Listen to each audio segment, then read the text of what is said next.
Hello friends, welcome here in the concept of mathematics with Renu Thakur.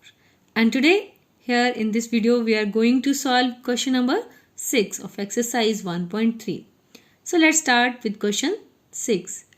Question 6 is a certain freezing process requires that room temperature be lowered from 40 degrees Celsius at the rate of 5 degrees Celsius every hour. What will be the room temperature 10 hours after the process begins? So means यहाँ पर एक process चल रहा है जिससे कमरे को ठंडा किया जा रहा है. फ्रीजिंग मतलब हिमीकरण करना या उसको ठंडा करना मीन्स. सो द प्रेजेंट में उस कमरे का जो टेम्परेचर है दैट इज 40 डिग्री सेल्सियस और हर घंटे उसका टेम्परेचर 5 डिग्री सेल्सियस कम हो रहा है. तो हमें ये बताना है कि 10 घंटों के बाद उस कमरे का टेम्परेचर कितना होगा. सो कमरे का टेम्परेचर शुरू में कितना है 40 डिग्री सेल्सियस. तो लिखते हैं temperature of room at starting भी लिख सकते हैं. Starting is equal to 40 degree Celsius. Now decrease in temperature in every hour. Decrease in temperature in every hour. तो हर घंटे टेम्परेचर का डिक्रीज हो रहा है 5 degree Celsius. Then after 10 hours the temperature we write here after 10 hours decrease in temperature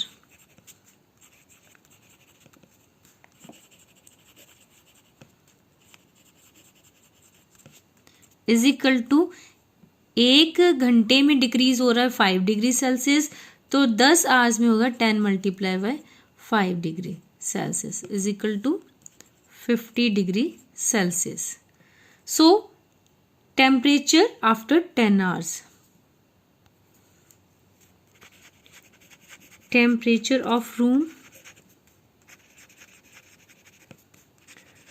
after 10 hours is equal to जो starting में था 40 डिग्री सेल्सियस माइनस जो बाद में आया 50 degree Celsius.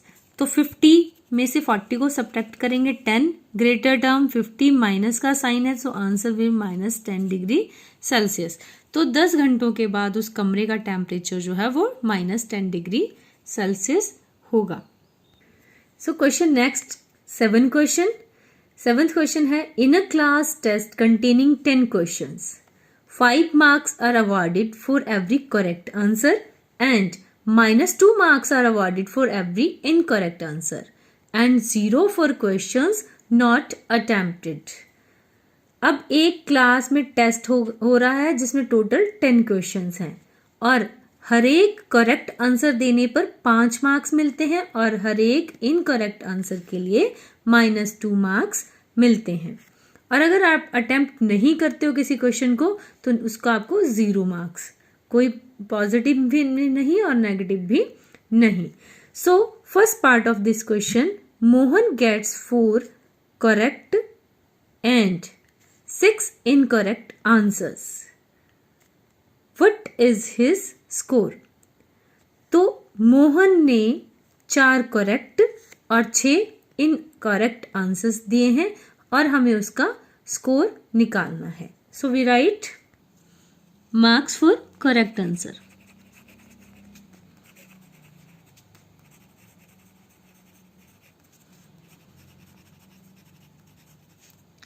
Is equal to 5.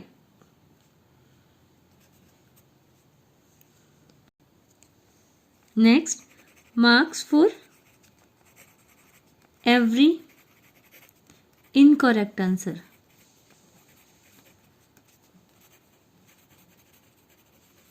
is equal to -2. So so score of Mohan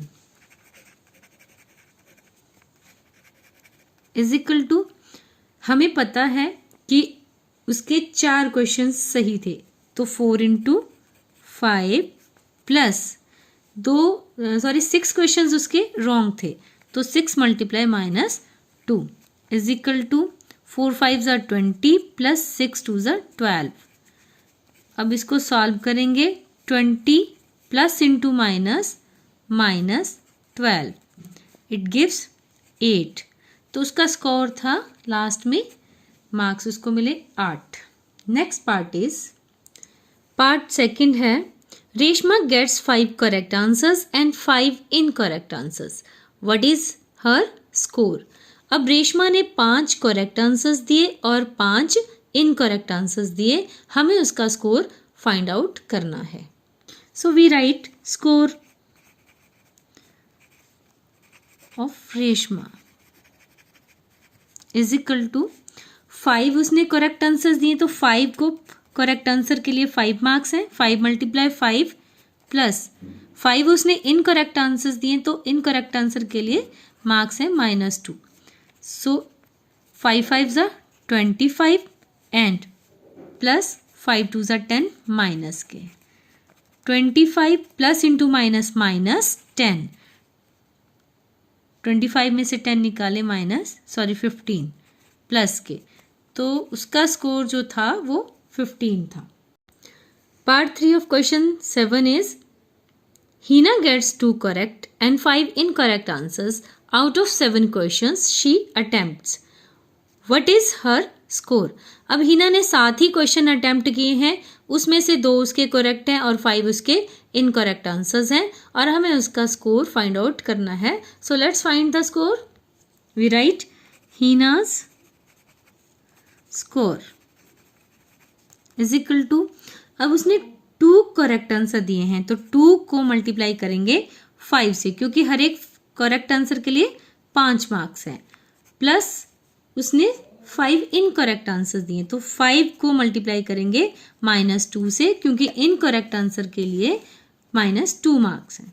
सो 5 2 ज़ा 10 plus 5 2 ज़ा 10, अब 10 plus into minus minus 10, she got 0 marks, उसे 0 मार्क्स मिले, क्योंकि बाकी उसने अटैम्प्ट नहीं किए थे, जितने अटैम्प्ट किए उसमें से 2 उसके करेक्ट थे एंड 5 उसके रॉन्ग थे, so answer is 0। Now next question is question number 8। A cement company earns a profit of ₹8 per bag of white cement sold and a loss of ₹5 per bag of grey cement sold. So part A is, the company sells 3,000 bags of white cement and 5,000 bags of grey cement in a month. What is its profit or loss? अब एक cement company है, वो अगर एक white cement का bag बेचती है तो उसे 8 रुपये प्रॉफिट होता है, और जब वो ग्रे सीमेंट का एक बैग बेचती है तो उसे 5 रुपये लॉस होता है एक बैग पर। अब यहाँ पर पूछा गया है कि अगर वो कंपनी 3,000 वाइट सीमेंट के बैग्स बेचती है एंड 5,000 बैग्स ग्रे सीमेंट के बेचती है, तो उसे प्रॉफिट होगा या लॉस होगा। सो देखिए, so we can write here profit for every white cement bag.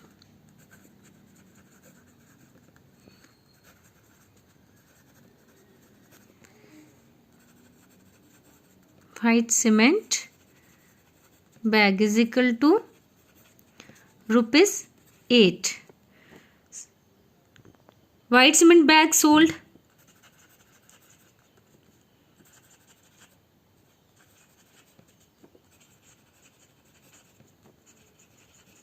is equal to 3,000. 3,000 bags sold किए उन्होंने, so profit is equal to 3,000 multiply by 8. 8 3 ज़ा 24,000, तो उनको 24,000 रुपीज़ प्रॉफिट हुआ जब उन्होंने वाइट सीमेंट के बैग बेचे. Now loss on every grey cement bag is equal to ₹5. So number of bags sold of grey cement,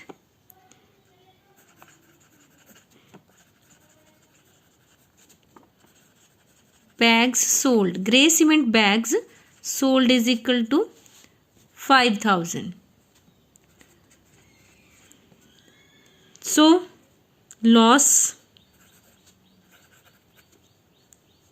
is equal to 5 multiplied by 5,000 is equal to 25,000 rupees. Now we have to find profit और loss, total profit और loss. So profit हो रहा है 24,000 का, loss हो रहा है 25,000 का. तो लॉस ग्रेटर है तो यहाँ पे उसको इन द टोटल लॉस ही हो रहा है. We can write loss for company is equal to, ये उसको लॉस हो रहा है, ये प्रॉफिट हो रहा है, लॉस ग्रेटर है तो 25,000 minus 24,000 is equal to ₹1,000.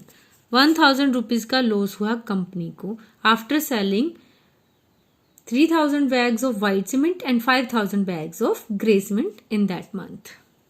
Next part is, so B part of this question is, what is the number of white cement bags it must sell to have neither profit nor loss if the number of grey bags sold is 6,400. So अगर उसने grey bags के 6,400 bags बेचे हैं तो वो कितने white cement bags को बेचे ताकि उसे ना तो प्रॉफिट हो ना लॉस हो. इस तरीके से वो नंबर ऑफ सीमेंट बैग्स को, वाइट सीमेंट के बैग्स को बेचे. So we can write number of grey cement bags sold is equal to 6,400 bags. So grey bags बेचने पर उसे ₹5 पर बैग पर लॉस होता है. So loss on grey cement bags, तो इतने बैग्स बेचने के बाद उसे कितना लॉस होगा? 6,400 multiply by 5 that is equal to 5 4s are 20, 5 6 are 30, 32,000. 32,000 उसको लॉस हो रहा है. तो 32,000 लॉस हो रहा है तो इतना ही वो प्रॉफिट करे तो लास्ट में उसको ना लॉस होगा ना प्रॉफिट होगा. तो इट मीन्स कि वाइट सीमेंट का एक बैग बेचने पर उसे प्रॉफिट होता है ₹8 का. So we can write profit on selling each white cement bag is equal to ₹8. So number of bags to be sold for profit of ₹32,000 is equal to 32,000 divided by 8. 8 4s are 32, 0 0 0. तो it means उसको 4,000 bags cell करने पड़ेंगे अगर वहाँ पे no profit no loss की condition आए. So we can write, so for neither profit nor loss company should sell 4,000 white cement bags.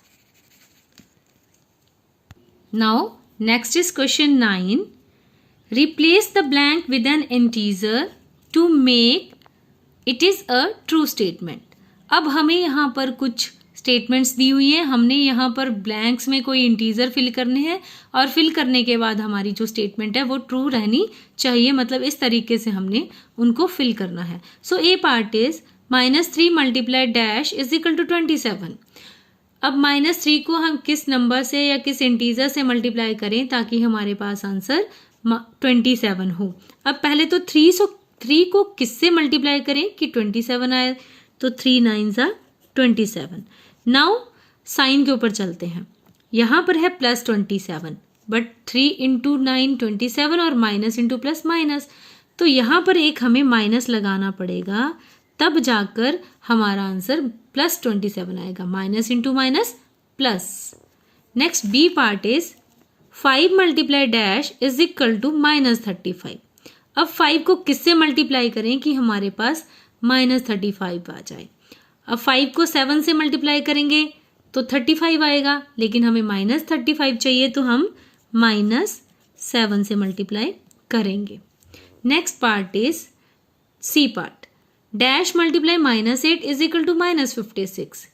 अब 8 7 जा 56, तो और प्लस इंटू माइनस माइनस रहेगा, तो हम यहाँ पर 7 फिल करेंगे। 8 7 जा 56 plus into minus minus -56। So statement is true. D part है dash multiply -12 is equal to 132। तो 12 को किससे मल्टीप्लाई करें कि 132 आंसर आ जाए, तो 12 मल्टीप्लाई 11 से करेंगे तो 132 आएगा, लेकिन माइनस के आएगा। अगर हमें यहाँ प्लस चाहिए तो हमें यहाँ पर -11 से मल्टीप्लाई करना पड़ेगा। 11 12 जा 132 minus into minus plus. So this statement is again true here. So इसके साथ ही हमारी ये एक्सरसाइज कंप्लीट हो गई है। Thank you for watching.